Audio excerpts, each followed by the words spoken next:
به نام خدا. کتاب صوتی قدرت باور، نویسنده جو دیسپنزا، مترجمان روزبه ملکزاده، هیمن برین. این یافته تکان دهنده بود. چگونه ممکن است کودکانی که حساسیت شدیدی به پیچک سمی دارند پس از تماس با آن کهیر نزنند؟ و چگونه ممکن است کودکان دیگر پس از تماس با یک برگ کاملا بی خطر دچار کهیر شوند؟ فکر جدیدی که در ذهن این کودکان شکل گرفته بود، یعنی بی خطر بودن برگ، بر خاطره و باور مرتبط با حساسیت به این برگ غلبه کرد و باعث شد پیچک سمی آسیبی به آنها وارد نکند. در مورد بخش دوم آزمایش نیز عکس این قضیه صدق می کند. یک برگ بی خطر فقط با فکر کردن به برگی سمی تبدیل شد. در هر دو مورد به نظر می رسد که بدن کودکان فوراً به ذهنیت جدیدی پاسخ داده است. می توان گفت که در این آزمایش کودکان از شر انتظار واکنش جسمی به برگ سمی رها شدند. انتظاری که در اثر تجربه آلرژی در گذشته ایجاد شده بود. آنها در عمل از یک خط زمانی قابل پیشبینی خارج شدند. این نشان می‌دهد که آنها به نحوی از شرایط محیطشان، یعنی برگ پیچک سمی، بزرگتر شدند و در آخر این کودکان توانستند با تغییر فکرشان فیزیولوژی بدنشان را تغییر دهند و آن را کنترل کنند. این شواهد خارق‌العاده نشان داد که فکر در قالب انتظار می‌تواند بیش از محیط فیزیکی واقعی بر بدن ما اثر بگذارد و به این ترتیب زمینه را برای ظهور حوزه علمی جدیدی به نام سایکونوروایمونولوژی، یعنی تأثیر افکار و عواطف بر سیستم ایمنی فراهم کرد که حلقه مهمی از تحقیقات مربوط به پیوند ذهن و جسم به شمار می رود. در دهه 1960 تحقیق قابل توجه دیگری در رابطه با اثر نوسیبو انجام شد که در آن بیماران مبتلا به آسم مورد بررسی قرار گرفتند. در این تحقیق محققین به 40 بیمار مبتلا به آسم اسپری هایی دادند که چیزی جز بخار آب در آنها وجود نداشت، اما به آنها گفتند که در این اسپری ها یک ماده حساسیت زا یا محرک وجود دارد. 19 نفر، یعنی 48% از آنها علائم آسم مانند انسداد مجاری هوایی را تجربه کردند و 12 نفرشان، یعنی 30%، حملات کامل آسم را تجربه کردند. سپس محققین به افراد تحت آزمایش اسپری های دیگری دادند و به آنها گفتند که این اسپری ها حاوی مواد دارویی هستند و علائم آنها را برطرف خواهند کرد. در این مورد نیز گرچه در اسپری ها تنها بخار آب وجود داشت، مجاری هوایی به خوبی باز شدند. در هر دو موقعیت، هم در ایجاد علائم آسم و هم در برطرف کردن آنها، بیماران فقط به تلقین و به فکری که محققین در ذهنشان کاشته بودند واکنش نشان می‌دادند و نتیجه نیز همان چیزی شد که محققین انتظار داشتند. این افراد وقتی فکر می‌کردند که در حال استنشاق مواد مضر هستند، دچار آسیب می‌شدند و وقتی فکر می‌کردند که دارند دارو دریافت می‌کنند، حالشان خوب میشد و این افکار از محیط و از واقعیت آنها بزرگتر بودند. میتوان گفت که افکار این افراد واقعیت کاملا جدیدی را برای آنها ایجاد کرده بود. این مسئله در رابطه با باورهایی که داریم و افکاری که هر روز در سر میپرورانیم به ما چه میگویند؟ در فصل زمستان هر جا که می رویم مقالاتی در مورد فصل آنفولانزا به چشممان می خورد و کاغذهایی را می بینیم که می گویند واکسن آنفولانزا موجود است و همه اینها به ما یادآوری می کنند که اگر واکسن آنفولانزا نزنیم مریض می شویم. آیا می توان گفت که به خاطر همین مسائل احتمال ابتلای ما به آنفولانزا بیشتر می شود؟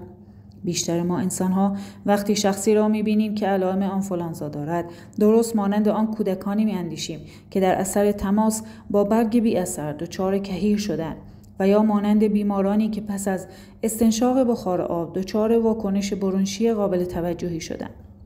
آیا می‌توان گفت که همین عامل سبب ابتلای ما به آنفولانزا می‌شود؟ آیا اینکه ما در سنین پیری دچار آرتروز، سفتی مفاصل، ضعف حافظه، کاهش انرژی و تحلیل قوای جنسی می‌شویم می‌تواند تنها به این دلیل باشد که آگهی‌ها، تبلیغات، برنامه‌های تلویزیونی و گزارش‌های رسانه‌ای این مسائل را به عنوان حقیقت به مغز ما تزریق می‌کنند؟ ما بدون اینکه خبر داشته باشیم چه پیشگویی‌های دیگری را برای آینده در ذهنمان ایجاد کرده ایم و چه حقایق گریزناپذیری را می توانیم فقط با اندیشیدن به افکار جدید و انتخاب باورهای جدید تغییر دهیم. نخستین کشفیات بزرگ. در اواخر دهه 1970 تحقیق مهمی انجام شد و برای اولین بار نشان داد که دارونما می تواند همانند داروهای واقعی سبب آزادسازی اندورفین‌ها یعنی مسکن‌های طبیعی بدن شود. در این تحقیق دکتر جان لوواین از دانشگاه کالیفرنیای سان فرانسیسکو به 40 نفر که تازه دندانهای عقلشان را کشیده بودند به جای مسکن واقعی دارونما داد. همانطور که انتظار می رود از آنجا که بیماران فکر می کردند داروی مسکن واقعی دریافت کرده‌اند درد بیشتر آنها تسکین پیدا کرد. سپس محققین به این افراد نالوکسان دادند که پادزهر مورفین است و جایگاه‌های گیرنده مورفین و اندورفین ها داخل پرانتز مورفین تولید شده در بدن را در مغز اشغال می کند. وقتی محققین این دارو را به بیماران دادند درد آنها دوباره عود کرد. این نشان میداد که بیماران با مصرف دارونما برای خودشان اندورفین یعنی مسکن طبیعی بدن ساختند. این تحقیق یکی از مهمترین تحقیقاتی است که در رابطه با اثر پلاسبو انجام شده است، چون نشان میداد که تسکین درد تنها در ذهن این افراد صورت نگرفته است، هم در ذهنشان بوده و هم در بدنشان. در واقع میتوان گفت در حالت وجودیشان بوده است. پس بدن انسان میتواند همانند یک داروخانه عمل کند و برای خودش مسکن بسازد. بنابراین آیا نمیتوان گفت که بدن در صورت نیاز میتواند بیشمار ماده شیمیایی و ترکیب شفابخشی را که در اختیار دارد با هم مخلوط کند و داروهای طبیعی دیگری برای خودش بسازد؟ داروهایی که درست مانند داروهای داروخانه و حتی بهتر از آنها عمل میکنند.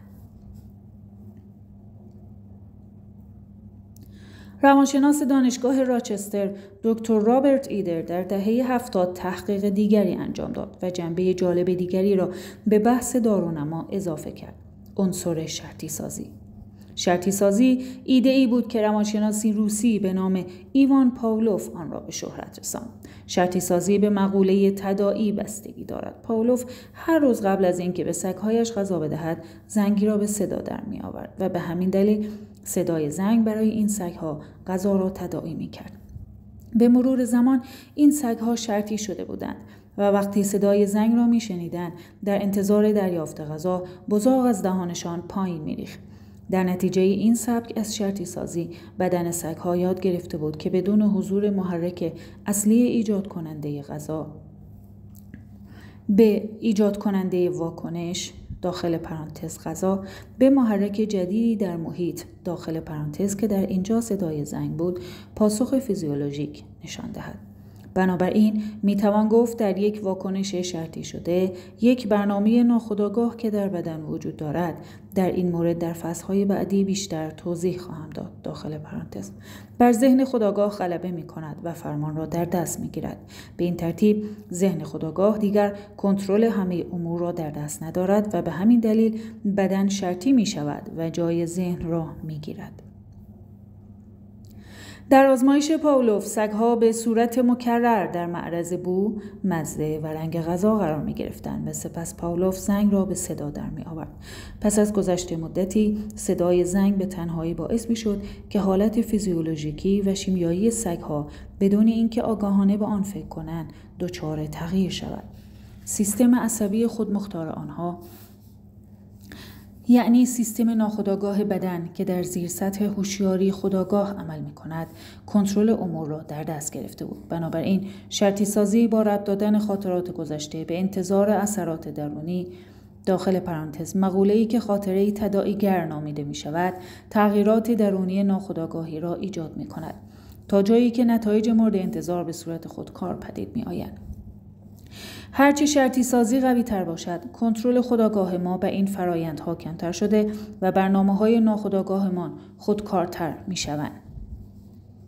ایدر می‌خواست بررسی کند که این واکنش‌های شرطی شده تا چه مدت دوام می‌آورند. او به موش‌های آزمایشگاهی آبی می‌داد که آن را با ساکارین شیرین کرده و داروی سیکلوفسفامید به آن اضافه کرده بود.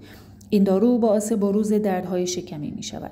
پس از آنکه موشها شرطی شدند و طعم شیرین آب را به درد شکم ربط دادند، ایدر انتظار داشت که موشها به زودی از نوشیدن این آب پرهیز کنند. او می‌خواست ببیند که موشها تا چه مدت از نوشیدن این آب پرهیز می‌کنند تا مشخص کند که واکنش شرطی شده آنها نسبت به آب شیرین شده تا چه مدت دوام می‌آورد. اما ایدر در ابتدا نمی‌دانست که سیکلوفسفامید سیستم ایمنی را نیز سرکوب می‌کند. در نتیجه وقتی مشاهده کرد که موش‌هایی دارند در اثر عفونت‌های باکتریایی و ویروسی تلف می‌شوند، حیرت زده شد. او رویه آزمایش خود را تغییر داد به این ترتیب که همچنان به موش‌ها آب ساکارین دار می‌داد. داخل پرانتز آب را با قطره چکان به خورد آنها می‌داد، اما دیگر در آن سیکلوفسفامید نمی‌ریخت. موش‌ها دیگر داروی سرکوب کننده سیستم ایمنی را دریافت نمی‌کردند، اما با این حال همچنان در اثر عفونت تلف می‌شدند. داخل پرانتز در عین حال موش‌های گروه شاهد که فقط آب شیرین شده را دریافت کرده بودند همچنان سالم بودند. ایدر به کمک دکتر نیکولاس کوهن، ایمونولوژیست دانشگاه راچستر، پی برد که وقتی موش‌ها شرطی می‌شوند و مزه آب شیرین شده را به اثرات دارو بر سرکوب سیستم ایمنی ربط می‌دهند، این تداعی و ارتباط آنقدر قوی است که نوشیدن آب شیرین شده به تنهایی می‌تواند اثرات فیزیولوژیکی دارو را ایجاد کند و به سیستم عصبی سیگنال بدهد که سیستم ایمنی بدن را سرکوب نماید. موش‌های ایدر نیز مانند سملوند که سرگذشت او را در فصل 1 مطالعه کردیم، تنها به خاطر فکر کردن جان خود را از دست دادند. محققین مشاهده کردند که ذهن می‌تواند به صورت ناخودآگاه بدن فرد را وادار به کارهایی کند که پیشتر حتی به فکرش هم خطور نمی‌کرد. تلاقی شرق و غرب. در این دوره فعالیت شرقی مراقبه استعلایی TM که توسط گروهی هندی به نام ماهاریشی ماهاشیوگی آموزش داده میشد، در آمریکا طرفداران بسیاری پیدا کرده بود. افراد مشهور زیادی به این سبک از مراقبه روی آوردند.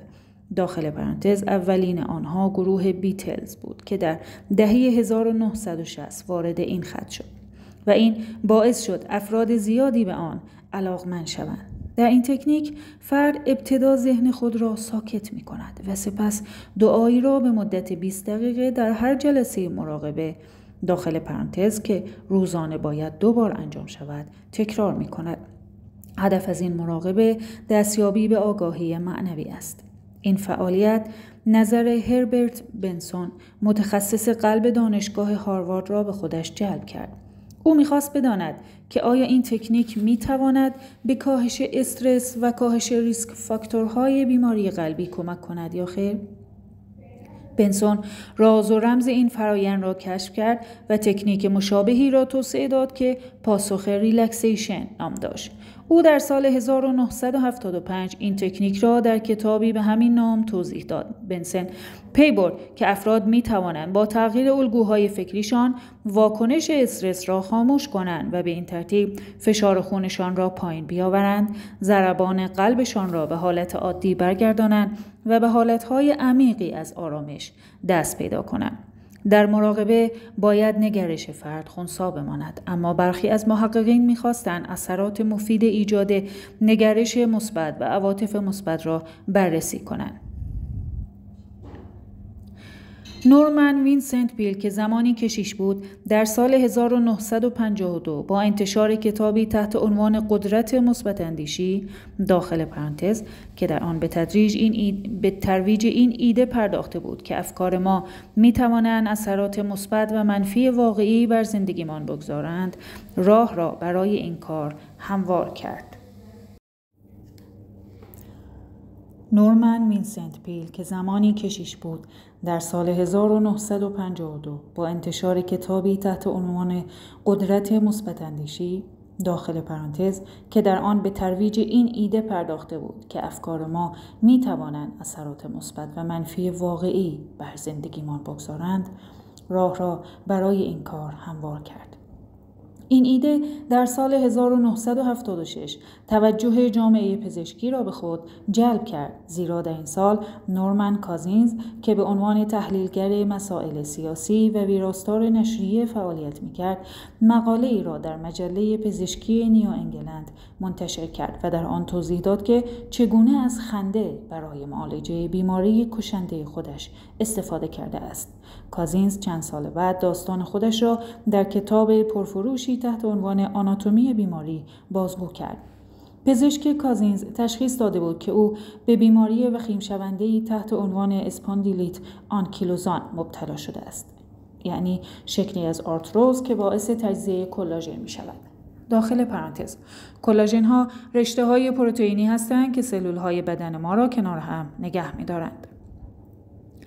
پزشک به او گفته بود که شانس بهبودیش تنها 1 در 500 است. کازینز درد وحشتناکی را تجربه می کرد و تکان دادن دست و پاهایش آنقدر برایش دشوار شده بود که به زحمت می توانست در تخت خوابش بچرخد. گره های دانه‌داری در زیر پوستش ظاهر شدند و چانه‌اش نیز قفل شد. او مطمئن بود که علت بیماریش تداوم نوعی حالت عاطفی منفی است. در نتیجه با خود فکر کرد که یک حالت عاطفی مثبت‌تر ممکن است باعث بهبود آسیب‌هایش شود. کازینز هنوز هم تحت نظر پزشک بود. او رژیم خاصی را در پیش گرفت، به این ترتیب که مقادیر زیادی ویتامین C مصرف می‌کرد و فیلم‌های برادران مارکس داخل پرانتز و نیز فیلم‌ها و برنامه‌های کمدی دیگر را تماشا می‌نمود. او متوجه شد که 10 دقیقه خنده شدید باعث می شود بتواند 2 ساعت خواب بدون درد داشته باشد. او با همین روش به بهبودی کامل دست پیدا کرد. کازینز آنقدر خندید که بیماریش خوب شد. چگونه؟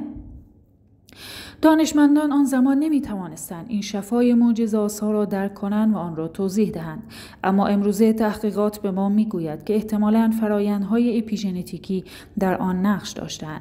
تغییر نگرش کازینز باعث شد شیمی بدن او تغییر کند که آن نیز به نوبه خود حالت درونیش را دچار تغییر کرد و به او امکان داد که ژن‌های جدید را به شیوه‌های جدیدی برنامه‌ریزی کند. او تنها بیان ژن‌های مسبب بیماری را کاهش داد، یعنی آنها را خاموش کرد و بیان ژن‌های مسبب بهبودی را افزایش داد. داخل پرانتز آنها را روشن کرد. در فصل‌های آتی به تفصیل به موضوع روشن و خاموش کردن ژن‌ها خواهیم پرداخت.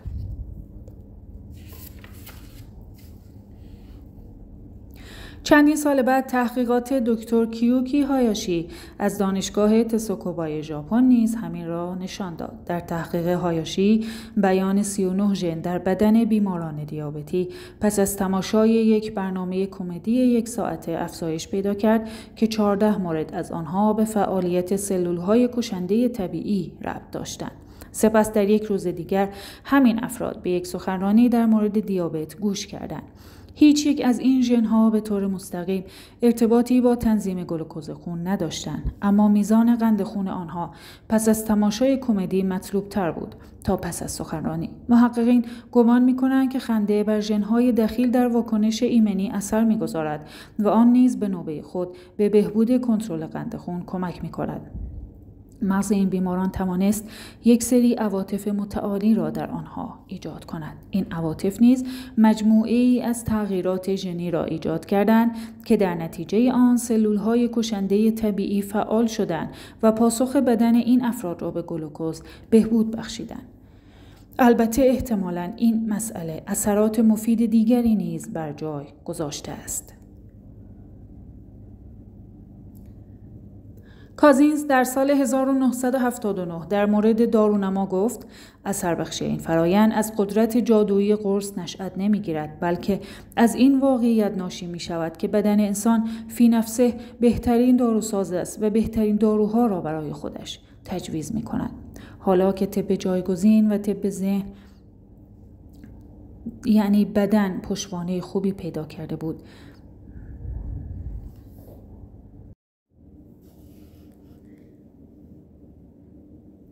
برنی سیگل جراح دانشگاه ییل پس از آگاهی از تجربه کازینز به این موضوع علاقمند شد و تصمیم گرفت این موضوع را بررسی کند که چرا برخی از بیماران سرطانی با آنکه شانس چندانی ندارند زنده میمانند، حالانکه برخی دیگر از بیماران با وجود شانس بالایی که دارند جان خود را از دست می‌دهند. سیگل در کارهای خودش نجات یافتگان از سرطان را بیشتر از افرادی می‌داند که روحیه‌ای سرزنده و جنگجویانه دارند. او در پایان نتیجه می‌گیرد که هیچ بیماری غیرقابل درمانی وجود ندارد، اما بیماران غیرقابل درمان وجود دارند. سیگل می‌گوید امید ابزار قدرتمندی است که به بهبودی افراد کمک می‌کند و عشق بی‌قید و شرط به واسطه اکسیرهای طبیعی که در اختیار ما قرار می‌دهد سیستم ایمنی را به بهترین نحو تحریک می‌کند. دارونما بهتر از داروی ضد افسردگی عمل می‌کند. در اواخر دهه 1980 و اوایل دهه 1990 خیلی عظیمی از داروهای ضد افسردگی جدید روانه بازار شد. این مسئله باعث بروز مباحثاتی شد که نتیجه نهایی آنها افزایش اطمینان به قدرت دارونما بود. در سال 1998 روانشناسی به نام دکتر کرش که در آن زمان در دانشگاه کنتیکت فعالیت می‌کرد، هنگام بررسی فراتحلیلی تحقیقات منتشر شده در مورد داروهای ضد افسردگی متوجه شد که در 19 مورد کارآزمایی بالینی تصادفی دو سوکور که در مجموع بیش از 2300 بیمار در آنها شرکت کرده بودند، عمده اثرات مثبت نه از داروی ضد افسردگی بلکه از دارونما ناشی شده بود. کرش سپس با استفاده از قانون آزادی اطلاعات در آمریکا توانست به داده‌های مربوط به آزمایشات بالینی منتشر نشده شرکت‌های داروسازی دسترسی پیدا کند، زیرا بر اساس قانون این داده‌ها باید به سازمان غذا و دارو یعنی FDA ارائه داده شود. کرش و همکارانش تصمیم گرفتند که فراتحلیل دیگری را نیز انجام دهند. آنها برای این منظور 35 کارآزمایی بالینی را بررسی کردند که روی 4 مورد از 6 داروی پرمصرف ضد افسردگی انجام شده بودند. این داروها در بین سالهای 1987 تا 1999 مجوز گرفته بودند. این محققین که اکنون به داده‌های بیش از 5000 بیمار دسترسی داشتند، دوباره مشاهده کردند که دارونماها در 81% موارد به اندازه داروهای ضد افسردگی پرمصرفی مانند فلوکستین، ولنافاکسین، نفازودون و پاروکستین تأثیرگذار هستند. در بیشتر موارد باقی مانده، یعنی مواردی که دارو عملکرد بهتری داشت، برتری دارو آنقدر ناچیز بود که از نظر آماری معنادار محسوب نمی‌شد. داروهای واقعی تنها در بیمارانی بهتر از دارونما عمل می‌کردند که به افسردگی شدید مبتلا بودند. جای تعجب ندارد که تحقیق کرش جنجال زیادی به پا کرد. بسیاری از محققین می‌خواستند تر و خشک را با هم بسوزانند. این جنجال بیشتر به خاطر این واقعیت بود که داروها نتوانسته بودند بهتر از دارونماها عمل کنند. اما واقعیت این بود که بیماران مورد بررسی در این پژوهش‌ها در اثر مصرف داروهای ضد افسردگی بهبود پیدا کرده بودند. این داروها به راستی جواب می‌دادند. اما بیماران مصرف کننده دارونما نیز بهبود پیدا کرده بودند. برخی از محققین به جای اینکه تحقیق کرش را به منزله شکست داروهای ضد افسردگی تفسیر کنند، نیمه پر لیوان را می‌دیدند و می‌گفتند این داده‌ها موفقیت دارونما را نشان می‌دهد. از این مباحثات که بگذریم، آزمایشات انجام شده ثابت کرد که اگر فکر کنید که می‌توانید از افسردگی رها شوید، شفا پیدا می‌کنید و این کار به اندازه مصرف دارو مؤثر است. افرادی که در این تحقیقات در اثر مصرف دارونما بهبود پیدا می‌کردند، در عمل برای خودشان داروی ضد افسردگی طبیعی می‌ساختند.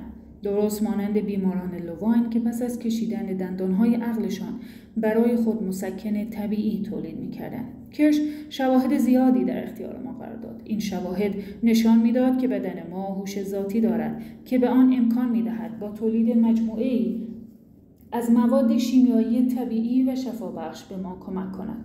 جالب است که در گذر زمان همزمان با افزایش اثربخشی داروهای فعال در آزمایشات مربوط به داروهای ضد افسردگی، درصد افرادی که در اثر مصرف دارونما بهبود پیدا می‌کنند نیز بیشتر و بیشتر شده است. برخی محققین می‌گویند علت این مسئله این است که مردم امروزه انتظارات بیشتری از داروهای ضد افسردگی دارند و این مسئله به نوبه خود سبب افزایش اثربخشی دارونما در آزمایشات شده است. نوروبیولوژی دارونما. با گذشت زمان عصب‌شناسان دست به کار شدند و با بهره‌گیری از تکنیک‌های پیچیده اسکن مغزی نگاه دقیقی به رخدادهای عصبی شیمیایی انداختند که در زمان مصرف دارونما به وقوع می‌پیوندند. نمونه این بررسی‌ها تحقیقی است که در سال 2001 بر روی عده‌ای از بیماران مبتلا به پارکینسون انجام شد. این بیماران پس از تزریق سالین که گمان می‌کردند دارو است، مهارت‌های حرکتی خود را بازیافتند. چند سال بعد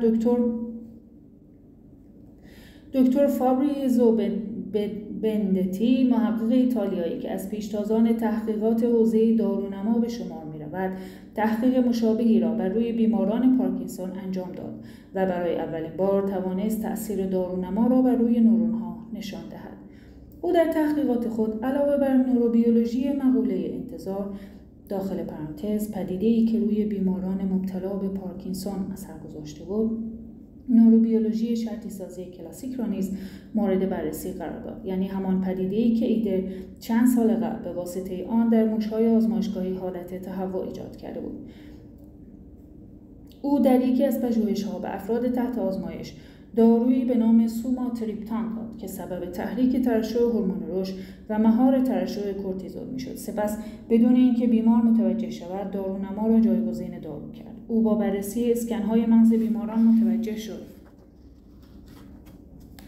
که پس از مصرف دارونما نیز همچنان همان نقاطی از مغز فعال می شود که در زمان مصرف سوماتریپتان فعال می شد. این نشان می داد که مغز بیماران دارد همان ماده یعنی هورمون رشد را به صورت خود به خودی تولید می کند.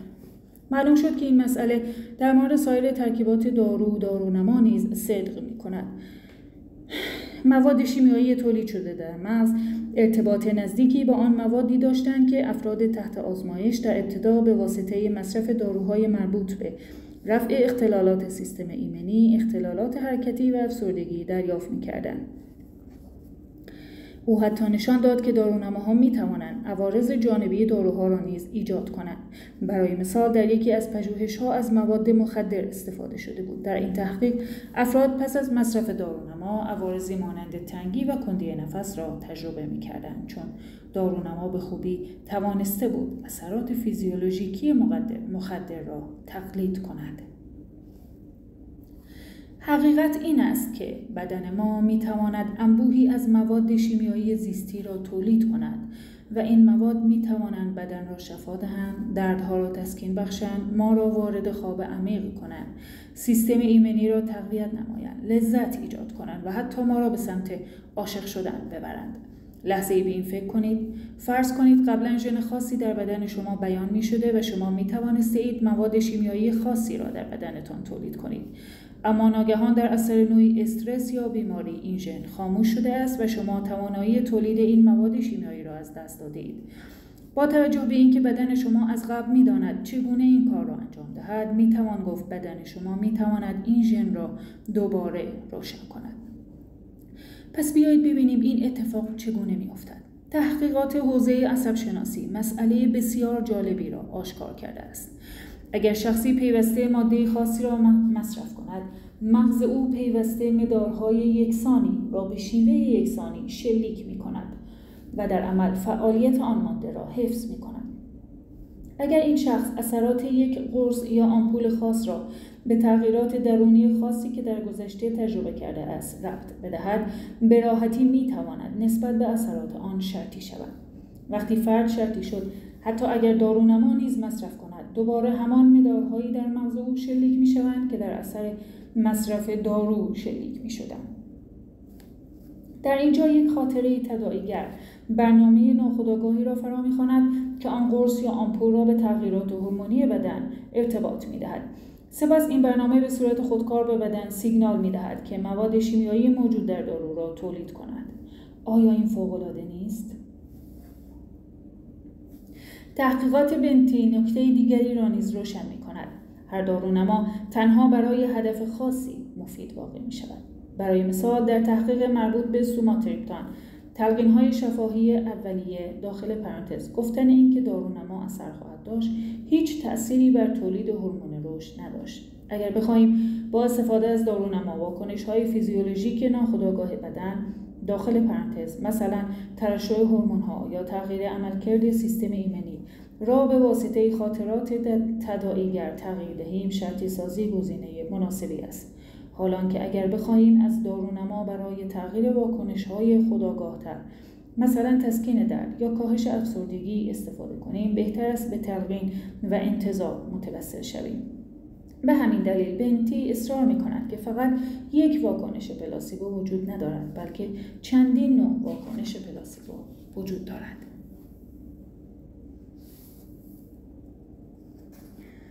در دست گرفتن تفوق ذهن بر ماده.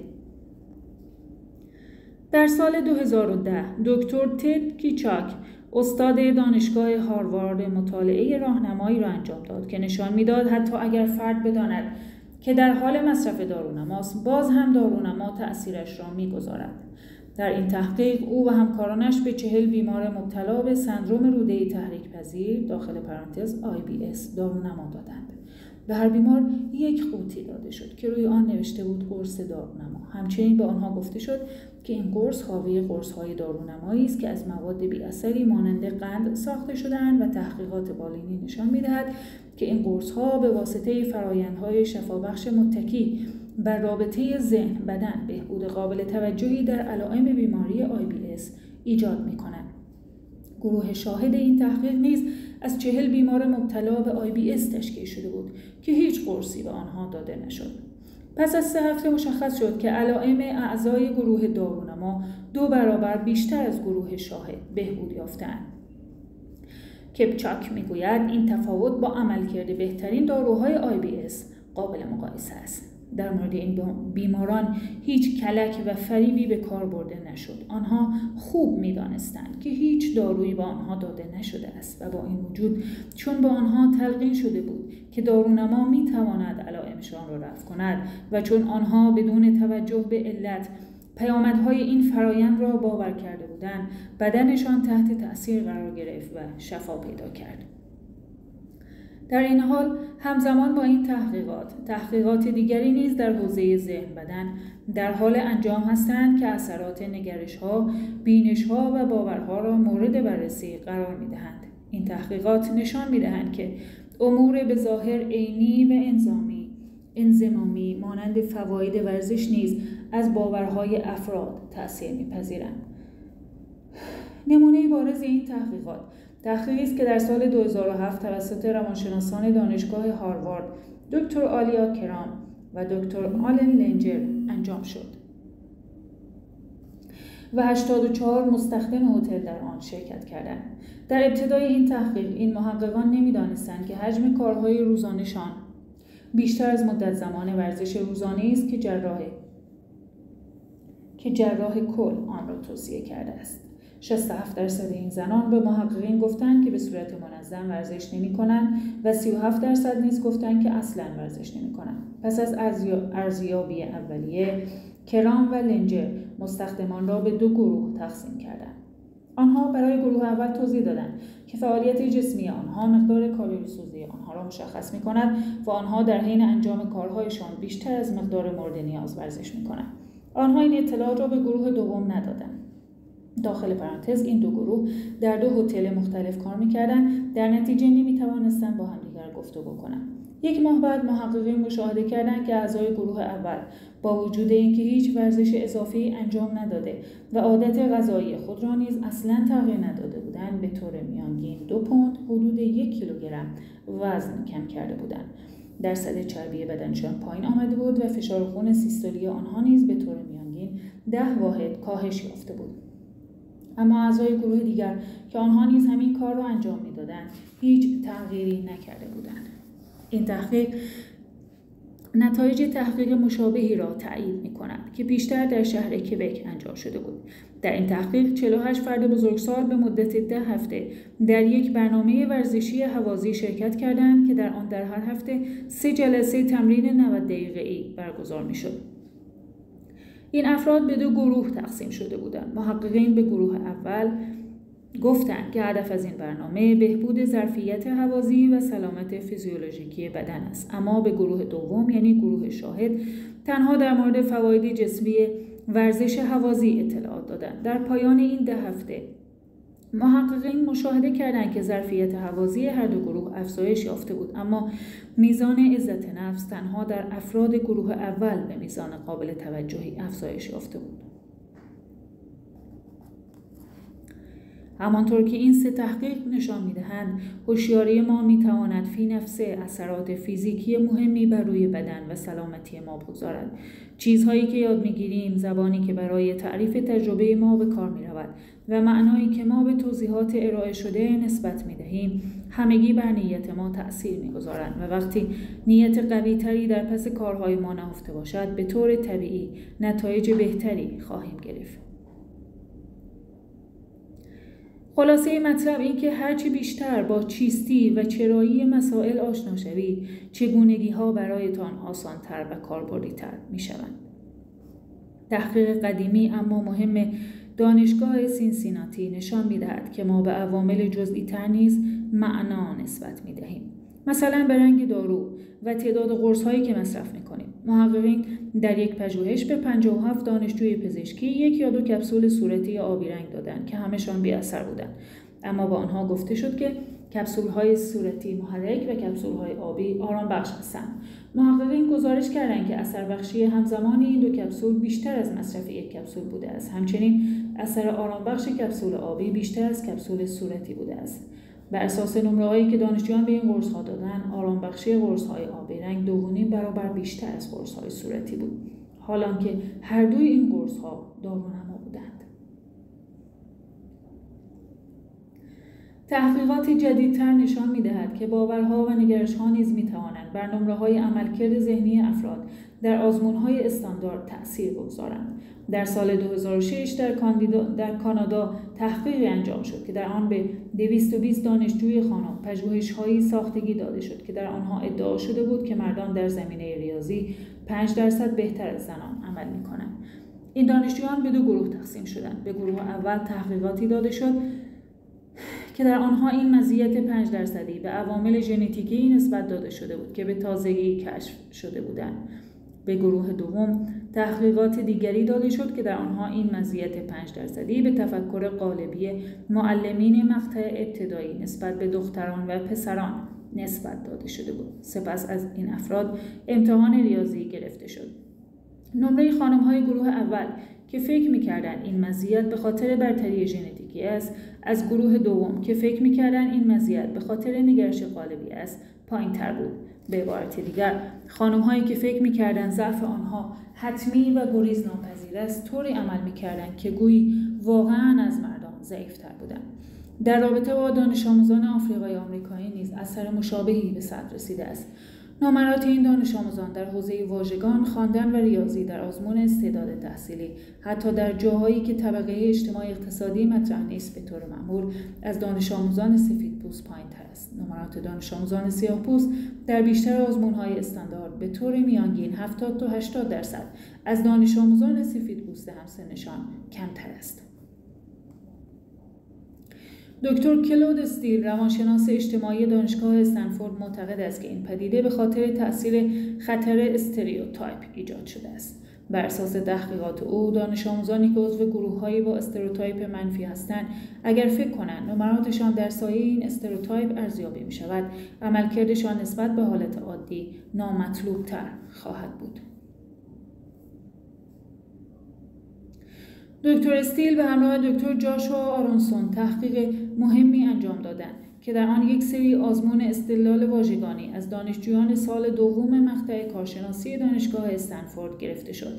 در این تحقیق به برخی از دانشجویان گفته شد که هدف از برگزاری این آزمون سنجش توانایی‌های شناختی آنهاست و به این ترتیب ذهن دانشجویان را نسبت به این تفکر پرایم کردند که نمره سیاه‌پوست‌ها از سفیدپوست‌ها پایین‌تر خواهد بود. به بقیه دانشجویان گفته شد که این آزمون فقط یک ابزار تحقیقاتی بی اهمیت است. در گروه اول دانشجویان سیاه‌پوست نسبت به دانشجویان سفیدپوست همتراز خود از نظر نمره SAT نمرات پایین‌تری کسب کردند، اما در گروه دوم عملکرد سیاه‌پوستان و سفیدپوستانی که نمره SAT آنها برابر بود تفاوتی نداشت و این نشان می‌دهد که تزریق تفکر قالبی تفاوتی اساسی در نمرات ایجاد می‌کند. پرایم کردن زمانی است که شخصی یا شیئی در محیط، برای مثال شرکت در یک آزمون، تمام تداعی‌های سیمکشی شده مغز ما را فعال می‌کنند. داخل پرانتز مثل اینکه تصحیح کنندگان آزمون فکر می‌کنند نمره دانشجویان سیاه‌پوست از دانشجویان سفیدپوست پایین‌تر است و باعث می‌شود که ما بدون اینکه بدانیم طور خاصی عمل کنیم. داخل پرانتز مثلا نمره بالایی کسب نکنیم. فرایند پرایم کردن درست مانند هواگیری تلمبه آب عمل می‌کند. برای اینکه تلمبه بتواند آب را از زمین خارج کند باید ابتدا مقداری آب درون آن بریزیم. پس در این مثال میتوان گفت این ایده یا باور که دیگران انتظار دارند نمره دانشجویان سیاه‌پوست از سفیدپوست‌ها کمتر باشد مانند آبی است که از قبل درون تلمبه ریخته شده است. این آب همیشه در داخل تلمبه وجود دارد. وقتی شما به نحوی سیستم را تحریک می‌کنید، داخل پرانتز دسته تلمبه را به پایین فشار می‌دهید یا در آزمونی شرکت می‌کنید، تمام افکار، رفتارها و عواطف مربوطه را برمی‌انگیزید و دقیقاً همان چیزی را می‌گیرید که از قبل در درون سیستم وجود داشت و منتظر خروج بود، خواه این خروجی آب باشد و خواه نمرات پایین‌تر. لحظه‌ای به این فکر کنید. بیشتر رفتارهای خودکار ناشی از پرایم کردن به واسطه برنامه‌ریزی‌های ناخودآگاهی ایجاد می‌شوند که اغلب در پشت صحنه هوشیاری ما صورت می‌گیرند. پس آیا می‌توان گفت ما پرایم شده‌ایم تا در تمام طول روز بدون اینکه بدانیم به طور ناخودآگاه رفتار کنیم؟ استیل این اثر را در گروه‌های استریوتایپ شده دیگر نیز تکرار کرد. استیل این بار از گروهی از مردان سفیدپوست و آسیایی که ریاضیشان قوی بود امتحان ریاضی گرفت. او به عده‌ای از مردان سفیدپوست گفت که عملکرد آسیایی‌ها کمی از سفیدپوست‌ها بهتر است. در پایان این عده نسبت به مردان سفیدپوست گروه شاهد عملکرد ضعیف‌تری داشتند. آزمایشات استیل روی دانشجویان دختر رشته ریاضی نیز نتایج مشابهی داشت. در اینجا نیز اگر دانشجویی به صورت ناخودآگاه انتظار داشت که نمره پایین‌تری کسب کند، واقعاً نمره پایین‌تری کسب می‌کرد.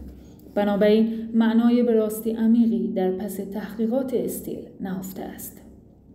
باورهای شرطی شده‌ای که ما راجع به خودمان داریم و افکاری که ما بر اساس برنامه‌ریزیمان فکر می‌کنیم، دیگران راجع به ما در ذهن دارند، بر عملکرد و میزان موفقیت ما تأثیر می‌گذارند.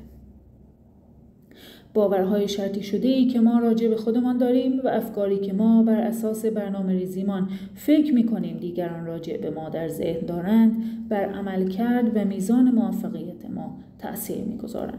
دارونما نیز همین گونه است. باورهای شرطی شده ما در مورد اتفاقاتی که فکر می‌کنیم پس از خوردن قرص رخ می‌دهند و همچنین چیزهایی که فکر می‌کنیم اطرافیانمان از جمله پزشکمان انتظار دارند پس از مصرف قرص برای ما اتفاق بیفتد روی واکنش بدن ما به قرص تأثیر می‌گذارند.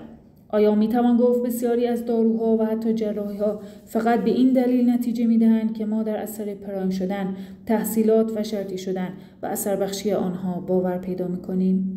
آیا میتوان گفت که اگر اثر دارونما نبود این دارو ممکن بود نتیجه ندهد و یا دست کم به این خوبی نتیجه ندهند؟